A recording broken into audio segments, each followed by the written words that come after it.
Hey everyone, so I'm back with another video, and this time I've decided that I will start some lectures for class 12 psychology because I don't know what to do in the meantime, waiting for my board exams to be conducted.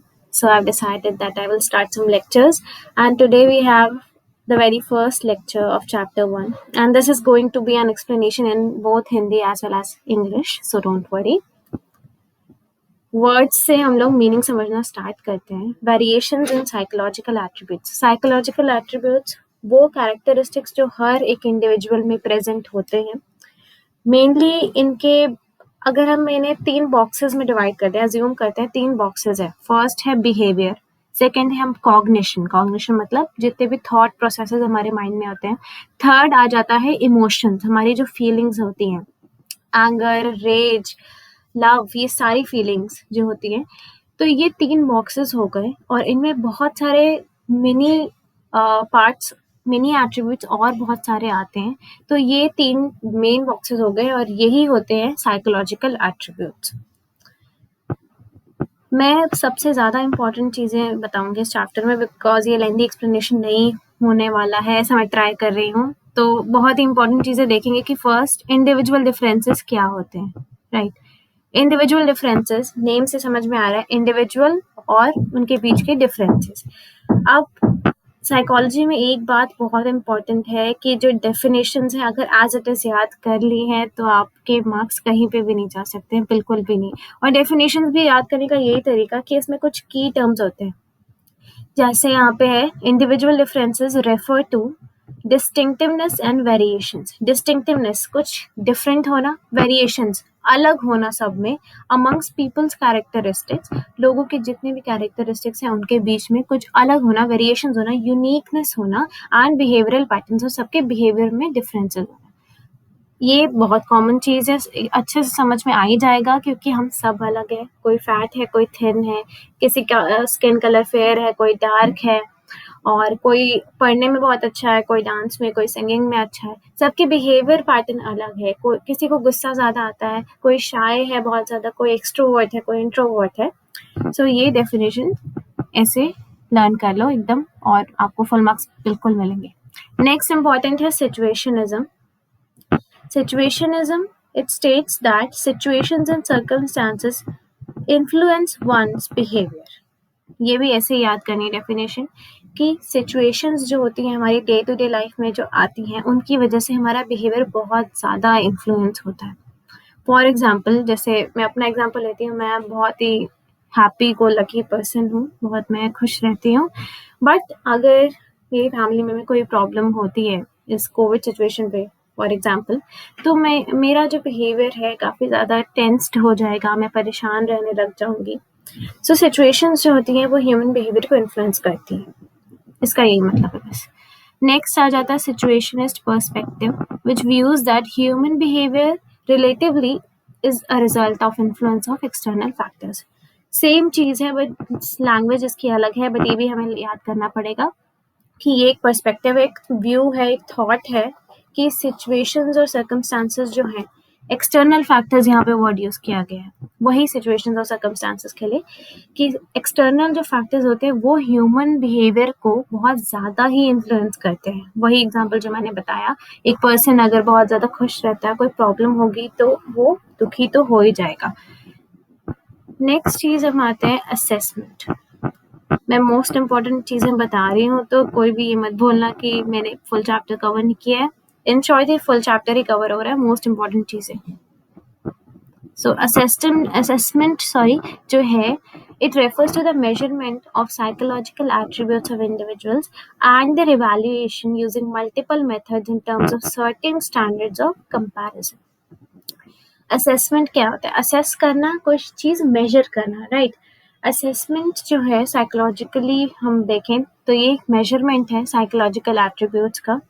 Her person का behaviour कैसा है, thought कैसा है, emotions कैसे हैं, इनका assessment करना.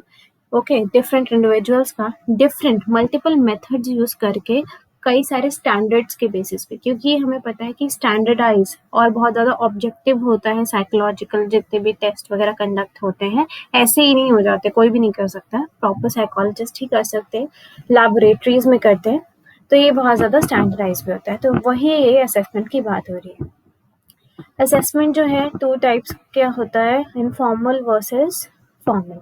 Formal assessment है ऑब्जेक्टिव, स्टैंडर्डाइज एंड ऑर्गेनाइज। मैं सजेस्ट करूँगी कि जैसे 3 की टर्म्स हैं, इनको लर्न करने के लिए निमोनिक्स यूज़ कर लो, OSO कुछ भी ऐसे करके, जैसे भी, बस इनको याद रखना है क्योंकि ये चीज़ स्किप नहीं कर सकते हैं, ये यही रहेगा। और जो इनफॉर्मल असेसमेंट होती है वो डिपेंड होती है केस टू केस पे और बहुत ज़्यादा ही सब्जेक्टिव इंटरप्रिटेशन पे बेस्ड होती है। मतलब क्या है इसका? फॉर्मल असेसमेंट क्या हुआ, बहुत ज़्यादा ऑब्जेक्टिव तरीके से कुछ स्टैंडर्ड्स के अंदर लैबोरेटरी में प्रॉपर प्रोसीजर्स के साथ सिस्टमैटिक वे में कंडक्ट करना असेसमेंट।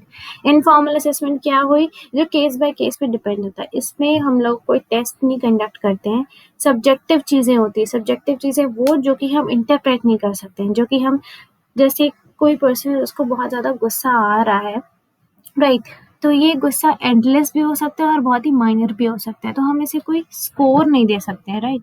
ये चीज़ें सब्जेक्टिव है। किसी चीज़ को, किसी पर्सन को बहुत ज़्यादा बुरा लग रहा है, राइट, बहुत ज़्यादा सैड फील हो रहा है, इस चीज़ को हम लोग बस सुन के समझने की कोशिश कर सकते हैं। इसे हम कहीं वो नहीं कर सकते हैं, ना कोई रेटिंग दे सकते हैं, ना कहीं स्पेसिफाई कर सकते हैं कुछ बॉक्स बना के टेस्ट के व्यू में, तो ये नहीं हो सकता। यही मीनिंग है सब्जेक्टिव इंटरप्रिटेशंस का। यहाँ पे एग्जाम्पल्स भी दिया है, वो आप लोग खुद पढ़ लेना। सेम चीज यहाँ पे लिखी है एंड में, कंक्लूजन में, कि psychological assessment uses systematic testing procedures to evaluate abilities, behaviour and personal qualities of individuals. तो ये कंक्लूजन इसका होगा। नाउ हम अब बात करेंगे डोमेन्स ऑफ साइकोलॉजिकल एट्रीब्यूट्स। कुछ मेन ऐसे चीजें हैं जो कि साइकोलॉजिकल एट्रीब्यूट्स में आती हैं, मेन कुछ पार्ट्स हैं उसके, जो कि है इंटेलिजेंस, एप्टीट्यूड, ये सबसे ज़्यादा इम्पोर्टेंट है इस चैप्टर में, interest, personality, then we have values. इनकी एक लाइन की डेफिनेशन है सबकी, और एज इट इज याद होनी चाहिए, राइट जानी चाहिए अब तक तो। सो इंटेलिजेंस से स्टार्ट करते हैं। इंटेलिजेंस यहाँ पे बोला गया, it is the global capacity to understand the world, think rationally and use the available resources effectively when faced with challenges. बहुत ही सिंपल सी इसकी डेफिनेशन है कि जो इंटेलिजेंस है वो एक ग्लोबल कैपेसिटी है। ग्लोबल है मतलब वर्ल्ड के सब चीज़ों में वो काम आती है, ठीक है। और ये कैपेसिटी से हम लोग वर्ल्ड को अंडरस्टैंड, समझ सकते हैं, हम लोग रेशनली थिंकिंग कर सकते हैं, हम लोग लॉजिकल वे में थिंकिंग कर सकते हैं, अवेलेबल रिसोर्सेज को इफेक्टिवली यूज़ कर सकते हैं। अगर कोई प्रॉब्लम हम फेस करते हैं, कोई चैलेंज आता है हमारे सामने, कि जैसे नेक्स्ट वीक मेरा एग्ज़ाम है, तो मैं अपनी रिसोर्सेज, अवेलेबल रिसोर्सेज मेरे पास क्या है, मेरी बुक्स वगैरह है, मेरा टाइम टेबल है, तो मैंने इफेक्टिवली यूज़ करूँगी, अपना टाइम यूज़ करूँगी, मैं पढ़ूँगी अपने टेस्ट के लिए। यही एक इंटेलिजेंट पर्सन की कैरेक्टरिस्टिक्स है। नेक्स्ट आ जाते हैं aptitude. Aptitude refers to an individual's underlying potential for acquiring skills.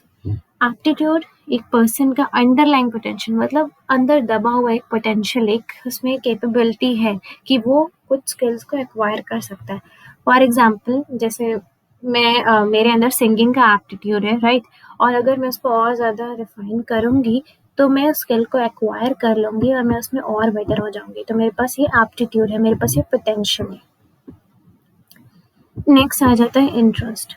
Interest is an individual's preference for engaging in activities, one or more activities relative to others. Okay, आप लोग school में जब आपका annual function होता है तो काफ़ी सारे उसमें जोन्स होते हैं, कि एक म्यूजिक जोन है, एक डांस जोन है, एक ड्रामा है और एक एंकरिंग है। तो ये काफ़ी सारे जोन्स हैं, जॉनर्स हैं, और इसमें से आपको एक सिलेक्ट करना है बेस्ड ऑन योर इंटरेस्ट। सो इससे डेफिनेशन क्लियर हो जाती है कि एक इंडिविजुअल की प्रेफरेंस एक या एक से ज़्यादा एक्टिविटी में इंगेज होने की, इसे कहते हैं इंटरेस्ट। आप, हो सकता है कि आप 2 चीज़ों में पार्टिसिपेट कर लो, तो यही हमारा इंटरेस्ट होता है। Next, personality. ना, जो पर्सनालिटी की डेफिनेशन है बहुत ज़्यादा इम्पॉर्टेंट है, क्योंकि ये first chapter, second chapter, third chapter तीनों में ही बहुत काम आने वाली है।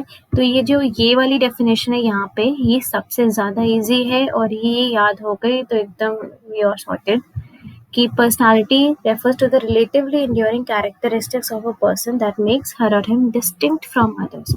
बहुत इंपॉर्टेंट है पर्सनालिटी की डेफिनेशन समझना कि पर्सनालिटी में वो कैरेक्टरिस्टिक्स आते हैं जो enduring है, मतलब ज़्यादा टाइम तक स्टेबल रहे, ज़्यादा टाइम तक एक पर्सन में दिखे और जो एक पर्सन को दूसरे पर्सन से डिफरेंट दिखाए. फॉर एग्जाम्पल, एक पर्सन है जो कि बहुत खुश रहता है, राइट, बहुत ही जोकन पर्सनालिटी है उसकी, सबके साथ अच्छे से मिलता जुलता है, राइट. कभी किसी ने उससे गुस्से में कुछ कह दिया, लड़ाई हो गई और उसने बहुत ज़्यादा गुस्सा दिखाया सामने वाले पे. इसका ये मतलब नहीं है कि उसकी रूड पर्सनालिटी ही है, ये बस सिचुएशन की वजह से, सिचुएशनिज्म यहाँ पे वर्क हो रहा है कॉन्सेप्ट, कि सिचुएशन की वजह से उसका वो इस टाइप का बिहेवियर, गुस्से वाला बिहेवियर सामने आ गया. बट जो इनर उसकी पर्सनालिटी है वो तो अच्छी है ना. हो सकता है वो थोड़ी देर गुस्सा करे, उसके बाद शांत हो जाए, कुछ सेटलमेंट हो जाए दोनों के बीच में, लड़ाई के बीच में. सो पर्सनालिटी में सिर्फ और सिर्फ वही फैक्टर्स आते हैं, वही कैरेक्टरिस्टिक्स आते हैं जो बहुत ज़्यादा स्टेबल होते हैं, जो आप एक पर्सन में हमेशा देख सकते हो. नेक्स्ट आ जाता है values. Values are enduring beliefs about an ideal mode of behaviour. Values जो होती है ये हमारी सोसाइटी बेसिकली ये डेवलप करती है.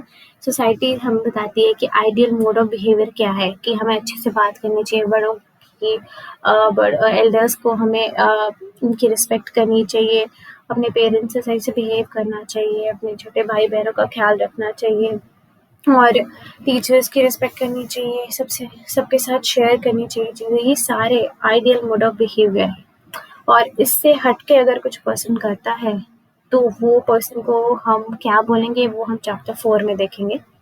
लेकिन यहाँ पे ये ideal mode of behaviour values को कहेंगे जो कि इंड्योरिंग बिलीव्स है, जो कि कल्चर में, सोसाइटी में काफ़ी टाइम तक चले आते हैं. फॉर एग्जांपल जो ऑर्थोडॉक्सिकल बिलीव्स हैं सोसाइटी के आज तक, राइट, इंटरकास्ट के ऊपर, इन सब चीज़ों के ऊपर वो आज तक प्रेवलेंट है, ये सब वैल्यूज है. नाउ नेक्स्ट आ जाता है असेसमेंट मेथड्स. अभी हमने पढ़ा था कि असेसमेंट क्या होता है. अब हम देखेंगे असेसमेंट के मेथड्स कौन से हैं. साइकोलॉजिकल टेस्ट है, इसमें इंटरव्यू है जो हमने 11th में पढ़ा था, केस स्टडी है, ऑब्जर्वेशन है, ये भी हमने 11th में पढ़ा था.